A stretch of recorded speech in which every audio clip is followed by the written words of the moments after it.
एक छोटे से गांव के किनारे एक बहुत पुराना बड़ा बरगद का पेड़ था जिसे सब लोग भूतिया पेड़ कहते थे। लोगों का मानना था कि उस पेड़ में एक चुड़ैल रहती है जो रात के अंधेरे में लोगों को डराने निकलती है। जब भी कोई उस पेड़ के पास से गुजरता तो उसके साथ कुछ अजीबोगरीब हादसे होने लगते।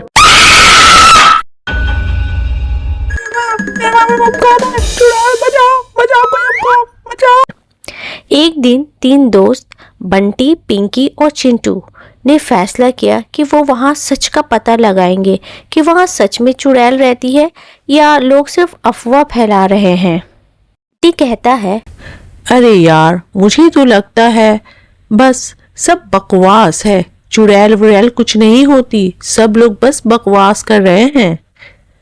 तो पिंकी कहती है, हाँ लेकिन बंटी, अगर कुछ सच में हो गया तो तुम्हें याद है ना कि पिछले हफ्ते रामू काका जो वहाँ गए थे वो उन्होंने कुछ देखा और वो बेहोश हो गए थे। तो चिंटू कहता है, अरे छोड़ो ना, बंटी सच कह रहा है, चलो आज रात चलकर देखते हैं।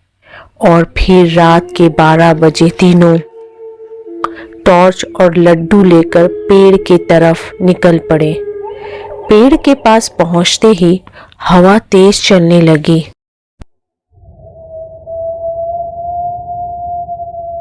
बंटी हंसते हुए बोला, हवा चल रही है और ये पिंकी डर से कांप रही है। देखो भाई, पहले लड्डू खा लो, फिर चुड़ैल की सोचना।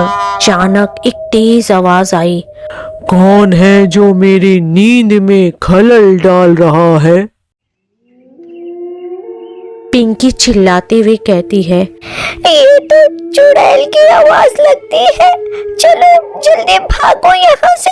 चिंटू हंसते हुए बोला, अरे ये आवाज तो पेड़ से आ रही है, चुड़ैल नहीं पेड़ बोल रहा है। तेज हवा के साथ पेड़ की शाखियां भी हिलने लगी और एक अजीब सी हंसी पूरी जगह गूंज उठी। तीनों दोस्त एक दूसरे की तरफ देखने लगे, थोड़ा डर गए, लेकिन बंटी ने हिम्मत दिखाई। कौन हो तुम? अगर चुड़ैल हो तो सामने आओ।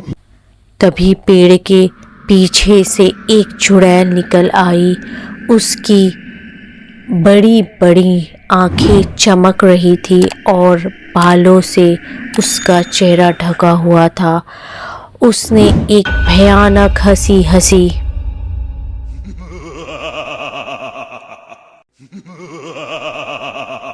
फिर चुड़ैल कहती है, तुम लोग यहाँ क्या कर रहे हो? क्या तुम्हें पता नहीं कि ये मेरा घर है? पिंकी डर के मारे पीछे हट जाती है, लेकिन बंटी ने अपनी चालाक दिमाग का इस्तेमाल किया। बंटी थोड़ा हंसा और बोला, हम तो बस तुमसे दोस्ती करने आए हैं। तुम भी तो अक्सर अकेली रहती होगी, सोचा थोड़ा लड्डू तुम्हारे साथ शेयर कर ले। चुड़ैल ये सुनकर बहुत हैरान हो जाती है और कहती है, दोस्ती? कोई मुझसे दोस्ती क्यों करेगा? सब मुझसे डरते हैं, मैं एक चुड़ैल हूँ। फिर चिंटू मुस्कुराकर कहता है, हाँ हाँ, हम तुम्हारे दोस्त बन सकते हैं। वैसे भी तुम इस पेड़ में रहकर बोर नहीं होती। चुड़ैल बहुत उदास होकर बोलती है, बोर तो होती हूँ, सब लोग मुझसे डरते हैं।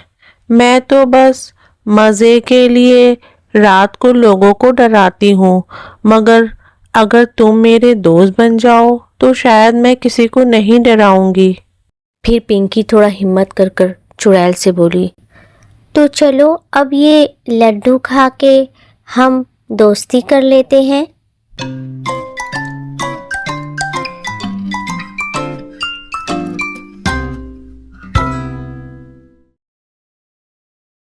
चुड़ैल ने लड्डू खाया और हंसने लगी, लेकिन इस बार चुड़ैल की हंसी में डर नहीं बल्कि दोस्ती थी। तीनों दोस्त और चुड़ैल ने पेड़ के नीचे बैठकर लड्डू खाया और खूब बातें की। सुबह होने लगी।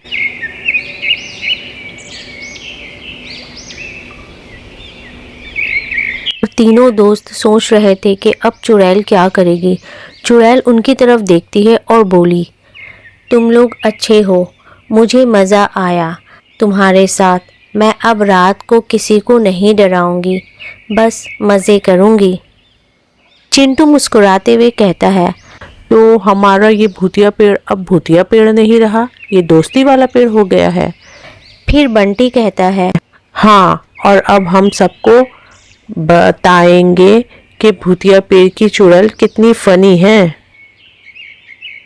और फिर वो चुड़ैल वहाँ से गायब हो जाती है।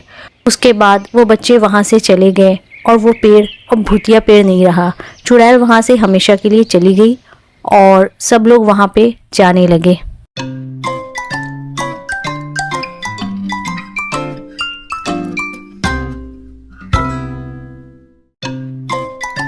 हेलो फ्रेंड्स, अगर ये स्टोरी अच्छी लगी हो तो लाइक कर देना और चैनल को सब्सक्राइब कर लेना। फिर मिलते हैं एक नई स्टोरी के साथ। Bye bye.